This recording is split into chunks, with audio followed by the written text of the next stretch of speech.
Un'altra giovane vita troncata improvvisamente lungo la strada, quella di un ragazzo di appena 17 anni, Manuel Paulon, residente a Meolo, che questa mattina poco prima delle 11 stava percorrendo via Roma in sella alla sua moto. In corrispondenza di questa semicurva, per ragioni ancora da chiarire, il giovane deve aver perso il controllo del mezzo, andando dritto e picchiando violentemente contro il muretto in cemento di questo passo carraio.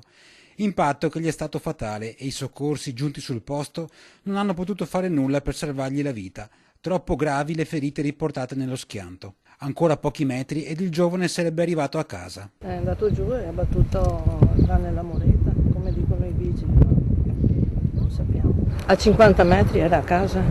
Straziante la scena per i parenti che sono accorsi immediatamente sul luogo dell'incidente. Il nonno descrive Manuel come un bravo ragazzo, con l'energia della sua giovane età e con la passione per il nuoto. Bravo ragazzo perché ha la forza del nuoto, del nuoto, se non altro, quindi non sei un nuoto.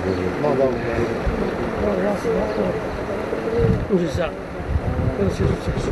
Non si sa cosa sia successo, ripete in lacrime il nonno. Troppo difficile credere che sia potuto succedere veramente. Bravo ragazzo, però non si sa se è stato provocato da qualcuno, non è impossibile da solo fuori strada, perché non andava mai forte. Non andava mai forte, dice il nonno, e tocca adesso a polizia locale e carabinieri, che hanno compiuto i rilievi sul posto assieme ai vigili del fuoco, stabilire cosa sia esattamente successo, se la velocità, una distrazione o invece un ostacolo improvviso o magari un altro veicolo abbiano causato una fine così irrimediabile.